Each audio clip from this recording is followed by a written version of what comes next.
Thank you very much. Now,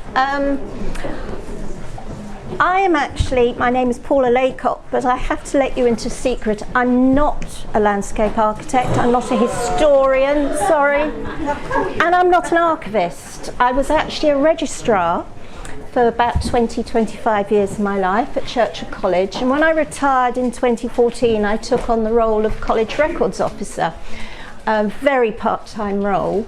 And in that role, I I set up and I now run the oral history project at the college. And I also started to document the administrative records of the college. And in so doing, guess what? I found some landscaping documents relating to when the college was built back in 1959. That has led directly to the publication with the head of grounds and gardens at the college we've got a new guidebook out a few months ago, a garden guide. And then later this year there will be a much more detailed history of the development of the grounds and gardens. The reason I'm here talking about Sheila Haywood is that I discovered that she drew up the landscape master plan for the college back in 1959. And I discovered very quickly that she was respected but forgotten. There wasn't much about her anywhere. So I'm hoping tonight just to address it just a little bit.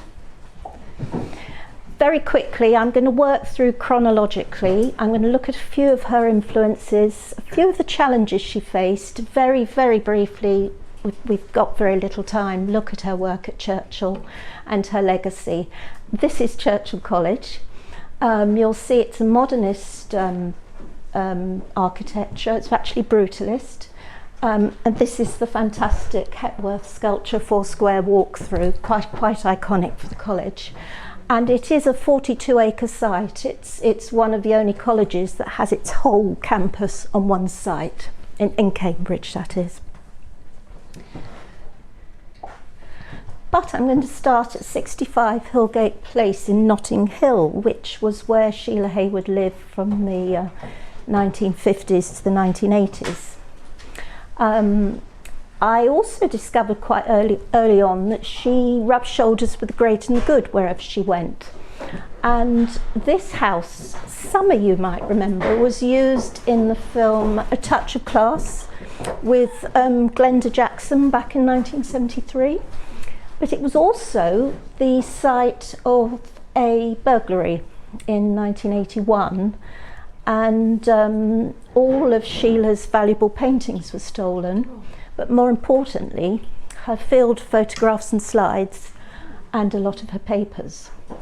Consequently, there are no, as far as I'm aware, no formal archives for her. So I put together a short bio and put it on the website, and through that her stepson made contact. And here I am talking to him. His name is Mark Haywood and he lives in France, and so I went out there to do an oral history interview with him.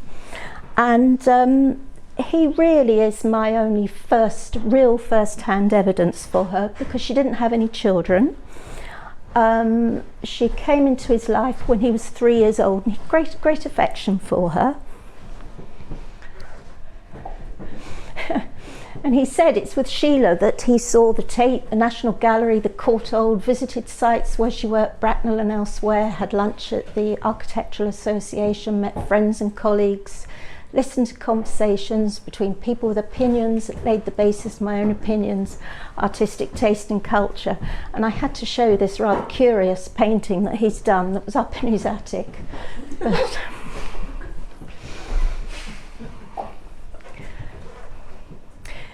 But if we sort of start at the beginning a little bit, I think, just check, yes. Sheila, no, I think just check, I think it was, yes, it's jumped, there we go. So Sheila was born in India, in Chittagong in India in 1911.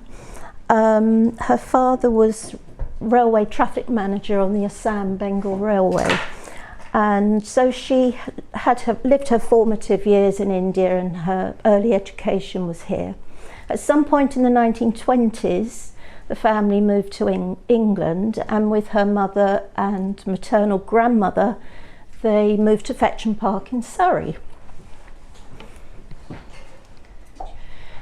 1927 to 29, she was at Cheltenham Ladies College. Now this is their current mission statement: to support and guide girls in becoming self-determining, fulfilled and resilient women who value, serve and enrich the communities to which they belong in a complex and changing world. Of course, their mission statement, this is now, but it would have been a similar ethos as then. This is Sheila, age 16. And I had to include this. This lovely pen and ink was done by her, aged 16 and a half years. I thought it was rather lovely. She left school and went to study at the Architectural Association. This wasn't actually particularly unusual. There was a growing acceptance of women in architecture. It was definitely a hotbed of change at the time, home to the radical ideas of the left, and also the UK's first modernist school. She was a direct contemporary of Jane Drew, who with Maxwell Fry became quite important, and also worked with Le Corbusier.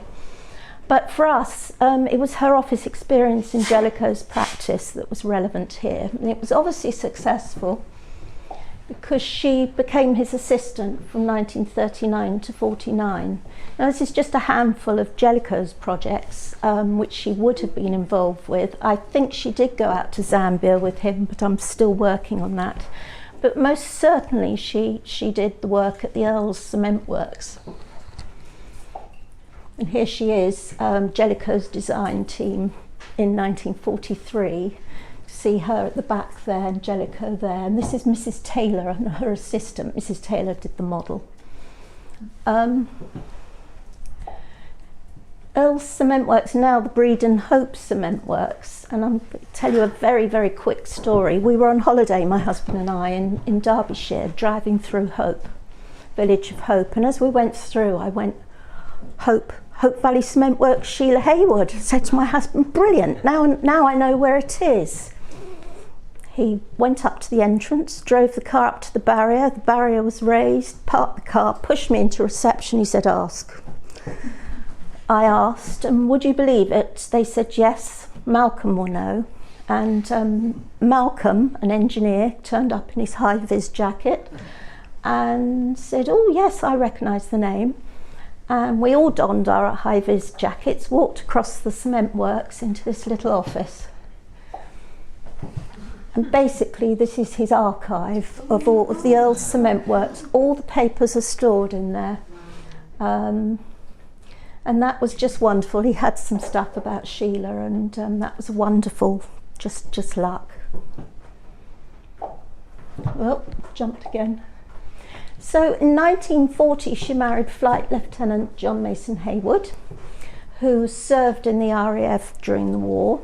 And then after the war he returned to his former profession. He was a solicitor, and they set up house in this rather lovely house in Hampstead Lane in Highgate. But Sheila immediately got on with her professional work. In 1947, still working for Jellicoe, she actually submitted an entry to the Chelsea Flower Show. It was the first one after the war, and one of the other entrants was the WVS prefab. It was a garden around a prefab house, garden and vegetable patch. Anyway, she got silver gilt medal. 2 years later, 1949, she set up in practice, first of all on her own, and then with Walter Atkinson and Kenneth Smith, and they basically stayed working or practicing at Raymond Buildings for the remainder of her career until she retired. 1949, she started her commission as the landscape consultant at Bracknell New Town, and inevitable, I'm sure you've come across this, the complaints in local newspapers about the lack of privacy, the open forecourt design, small front gardens, wide common lawns, and somebody saying, oh, for a garden gate. They weren't ready for it. But it was okay because the Bracknell Development Corporation was behind them.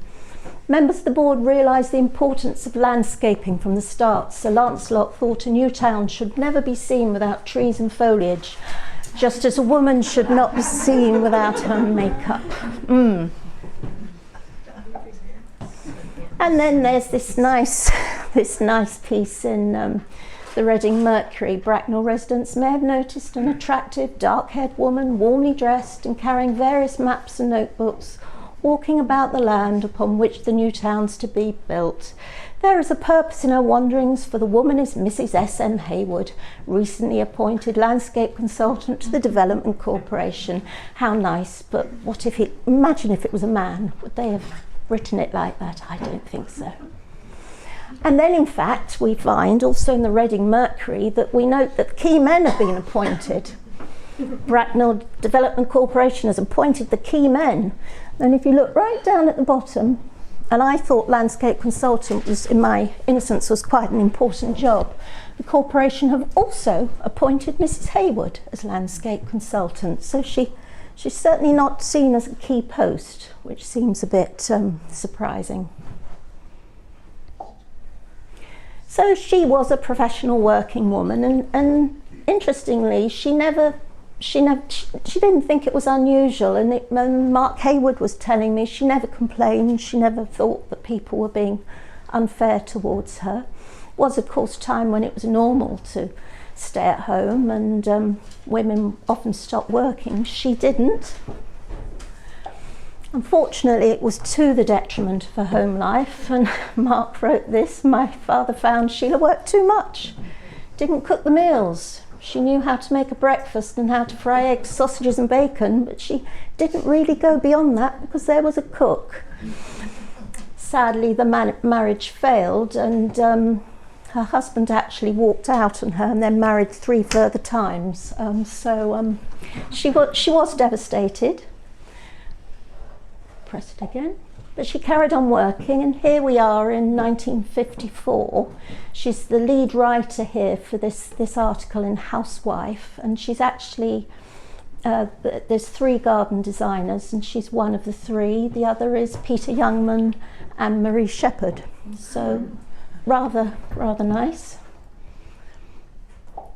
And then in 1956, she's listed here as a notable woman architect, and she's designed this house. Disappointingly, the first line, "Women may be wives, yet lead lives of their own as well." 1959, she takes on work as landscape consultant at the new Addenbrooke's hospital site, and you can see it there in, I think that was the early 60s. You can see it now, you can see how the development's just gone right to the boundary line now, so there's not much to be seen. But the same year, she took on work at Churchill College. She was actually contracted by the architect Shepherd Robson, and she dropped the landscape master plan. And her main intention, the main college buildings were designed to be held in a framework of evergreen oaks, Mahonia aquifolium and clipped box. Well, there's certainly a bit of a framework there. And this is it in 1962. Not clipped box, but Portugal laurel down here. There's the tower of the University Library, and you can also just see the spires of King's College there.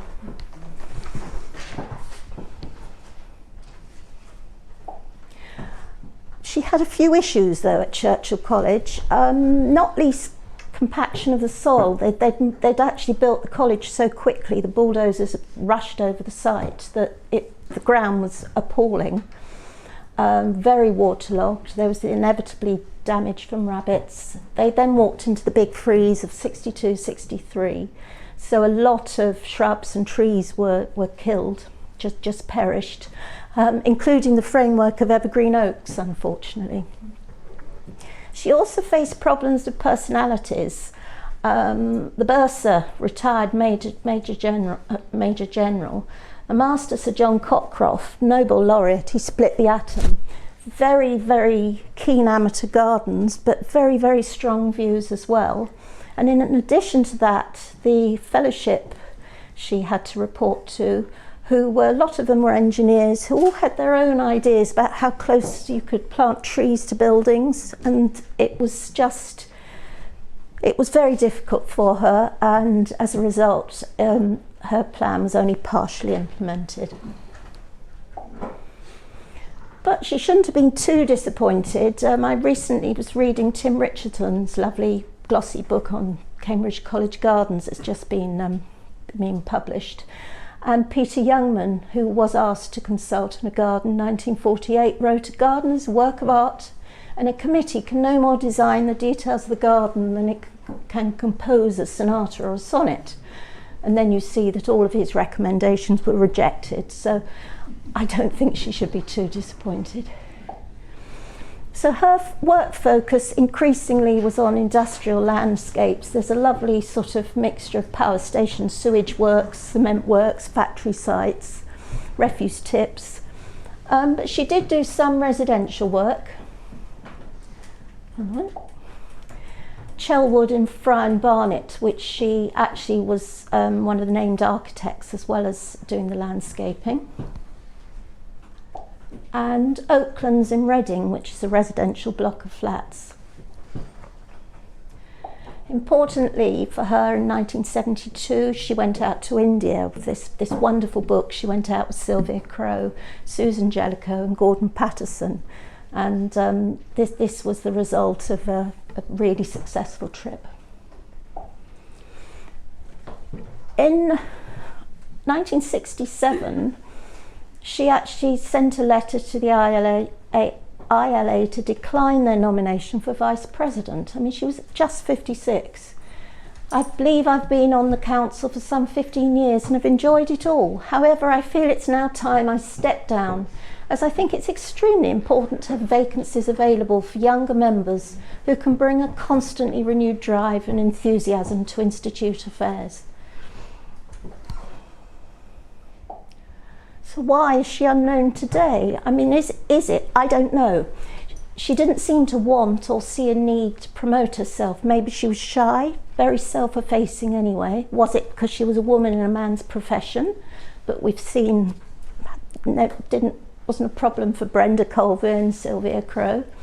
Was it because her film photographs were stolen? Was it because projects weren't glamorous but wasn't unusual to focus on industrial landscapes? Was it because she didn't have formal professional training? I don't know. I can only assume it's a mixture of the lot. Come on. As for her legacy, I don't know if we have what you'd call a Haywood landscape at Churchill College. I'm not a landscape architect. I'm not qualified to tell you. But we have a landscape of which we're proud. Gordon Patterson, with whom she went to India, actually became the college consultant landscape architect from 92 to 98. And he really did have respect for her original aims. And then since 1996, John Moore has been our head of grounds and gardens, and he's got enormous sensitivity to an understanding of her original design, and he and I have worked very closely on the original drawings to make sure we've got them not only preserved, but we understand what was there, what was planted, what wasn't planted. And we've also, I've carried out oral history recordings with all of the gardening staff, past and present, and the people right involved in those early days. There is a Haywood Hill at the Hope Cement Works, which is rather nice. Oaklands at Reading, the residential block of flats, were recently in touch because they want to rejuvenate their grounds in the Haywood style. And when I get my other books out the way, I am going to get on with a biography. One more slide. I thought you might like this. She wrote, it's gone a bit funny, "There are strong arguments from a landscape point of view in favour of thinking on a timescale of 56 to 60 years ahead and sometimes even more." Now the picture on the left is of Sir Winston Churchill planting an oak tree, the Quercus robur, that on 17th of October 1959. And here's that same oak in 2019. That's actually our head of grounds and gardens there. And that gentleman is called Norman Villis, who worked at the, I think he was garden supervisor at the University Botanic Garden, and he actually dug that hole out before Sir Winston came along with his spade. So that's it, and thank you very much.